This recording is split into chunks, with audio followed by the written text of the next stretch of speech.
I would like to introduce Dr. J. Weil.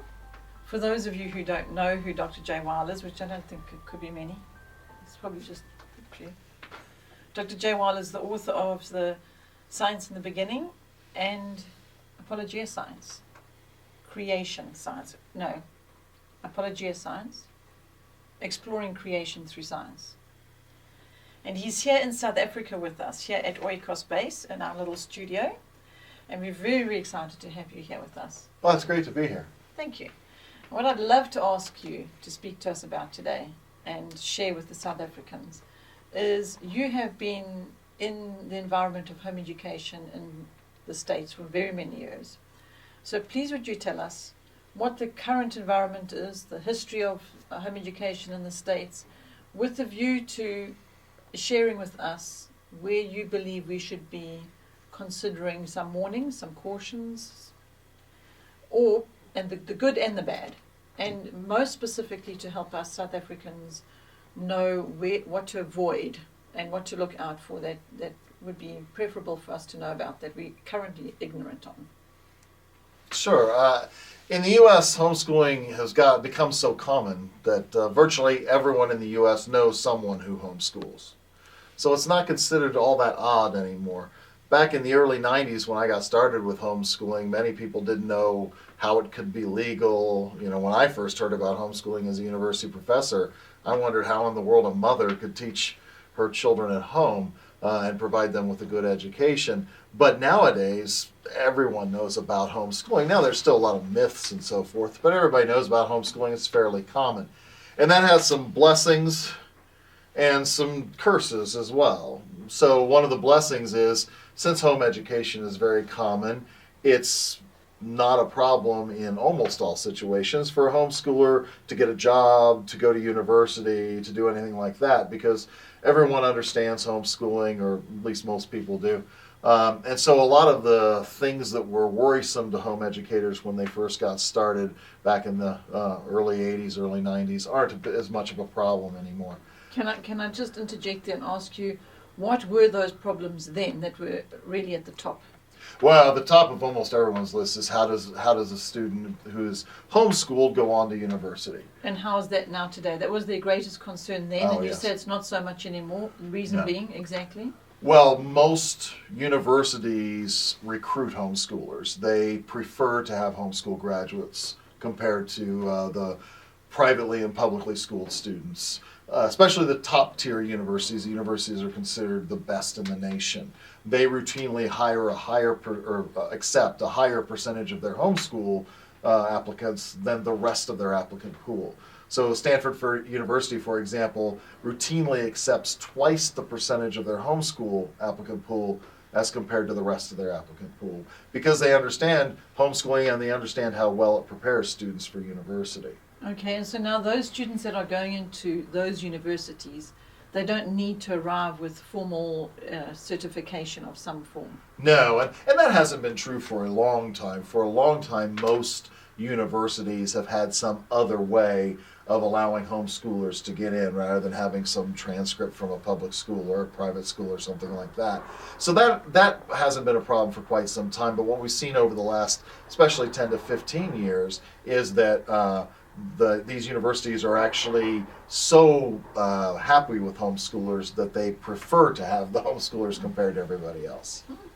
So that's one of the things that has changed. Yes, and for example, if one wanted to go into the U.S. military for a career or for a job for 10 years or so, there were sort of 3 levels that you could apply to the military in.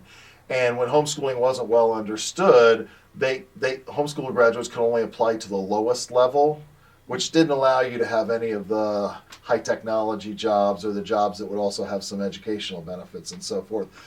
But over the years, as homeschooling became more popular and more understood, and as the legal folks who try and represent homeschoolers have worked with the military, now all homeschool graduates can apply to the top tier. So that's been a really good thing. It's an indication of how it was to how it is now. Yes, exactly. And if you're looking at how it was and how it is now, what are I don't like to speak about the negatives, but what would they be for us South Africans to be looking out for? Well, I think one of the biggest negatives is, as homeschooling has become more popular, lots of companies have decided, well, they can invest in and make a profit at selling homeschool curriculum. And some of that's good because it's great for homeschoolers to have curriculum, but the sort of typical way most companies approach homeschooling is they try and make curriculum that is essentially school at home. And so they try and mimic school textbooks, but somehow make them useful for home educators, or have online classes where there's a teacher and you go and stare at the screen and have a class just as if you'd be in school, and so forth. And I think that gets away from the model, the real model of homeschooling. Homeschooling is not just a place, it's a lifestyle. And the problem is that these kinds of solutions, these kind of curriculum solutions, are often very convenient. And so they tend to be attractive to many homeschoolers. And in fact, there are a few of these online programs that are actually certified by the schooling groups. So in the end, you could actually get a certified diploma by going on this online thing. And of course, a lot of people like that, even though they don't need it anymore. They still like the idea of having it. But of course, if you're going to be certified by these organizations, you have to use their curriculum, and it certainly has no spiritual component or anything like that. And the other thing that I've noticed in South Africa slowly creeping in, and I've realized that it's quite big already in the States, and that is the need to, what was common in the States and still is common from what I've understood, is co-oping. Oh, yes. And where the social need of the child is met now by the home educators to go out there and attend to that. However, I see that as moving away from the essence of home education, and people are concerned that they need to be doing something about that. What is your view on all of that? Yes, homeschool cooperatives where you go somewhere for 1 day a week or 2 days a week, and you meet with a bunch of other homeschool children, and you're taking some series of classes or something with a teacher or somebody who's a teacher. That's very, very popular. And as you said, a lot of people think it meets the social needs of the kids as well as their academic needs and so forth. I think there are some good aspects to those situations, but unfortunately in the U.S., for a lot of homeschooling families, they've become the main direction of homeschooling.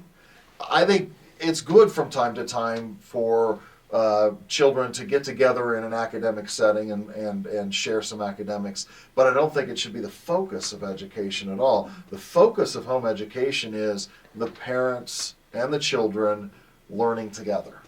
And whenever we start sending our kids away all the time to go to a co-op or set them in front of the screen and say, listen to this internet teacher, we're giving them the idea that we can't learn on our own. We can't learn together. Somehow, you can't teach trigonometry, so now you have to sit them in front of a screen so some other person can teach trigonometry. The fact is, you and your child can learn trigonometry together, and it's not a problem. So I do think that's a distraction from what homeschooling really is. Okay, and other distractions that you would think of?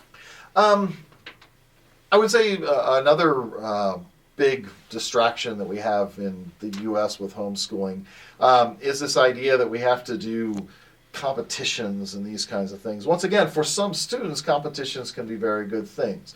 But for example, in science, one of the things everybody thinks they have to do is a science fair, where all the kids put some little experiment together, report on the experiment, and they go to some centralized place and someone judges their experiments and someone comes out the winner and someone comes out not the winner. And for some students that can be good because they're bent that way. But I think this is just another model where we're taking something from school, the science fair, and bringing it home. And I don't think that's really necessary. It can be fun for some students, but it's not something that we should get all that worried about for everyone. Well, I think the thing that has concerned me, that is beginning to concern me more and more in South African environment of home education, is all the things you've just addressed as far as becoming distraction. I would call all of those a distraction. And we're hoping in Oikos to keep bringing the parents and the children back to what is right for that individual family, and coming to the thing that is absolutely supremely important above all of these things we discuss, and that is keeping a biblical foundation. Absolutely, yeah. So is that strong and being kept in place in the States? Within certain pockets of homeschooling, it is. There are certain homeschoolers and certain groups of homeschoolers who are most focused on that. And I would say those are the ones who are sort of being truest to the original vision of home education. And when home education started in the U.S., it was about two things: building a biblical worldview and building family relationships. That staying home with your kids so you can all enjoy each other, lift up each other spiritually, and educate each other. That was the original purpose. And there's still a group of homeschoolers, a segment of homeschoolers who are doing that. But I think a lot of homeschoolers have sort of drifted towards making it all about academics, or making it all about social things, or making it all about contests or something like that. Okay, so now, to not be critical of that all about the other, what we're calling distractions, what would you feel is it a criticism, is it a negative for us to looking at it like that? Like you have pointed out, there are some positives that for certain children it's perhaps good. But as I've said, indicated that Oikos keeps pulling families hopefully back to those original core values of home education. Now, your experience of students or families that are going one route or the other, or a bit of both, what is the feedback on that? It's a little hard for me to say, because I tend to associate more with the homeschoolers who are sticking with the original vision. But I do, have interaction with a lot of homeschoolers through all these conferences that take place and so forth. So I can say that in a general sense, the parents and the children who tend more towards the world's way of education, so the ones that are tending more to go online and that sort of thing, their children do not have the confidence in their faith that the children whose parents stick with the original vision of homeschooling have. And I don't think they are as qualified or as able to withstand the attacks of the world as much. And in some ways that makes sense, because if the parents are leaning more towards the world's way of educating, it's not surprising that the kids would have a more worldly view of life.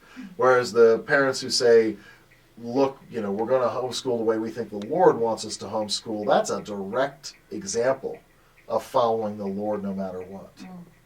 To summarize, I'm picking up from you a strong encouragement to South Africans, if we want to address the South Africans today, to keep that biblical foundation, keep that biblical focus in place. Oh, absolutely. That's what started homeschooling in the U.S. And homeschooling in the U.S. today is, common and well-known and so forth, because it started with a biblical foundation, and all these parents raised their children up in a biblical way, and God blesses that. There's no question about that.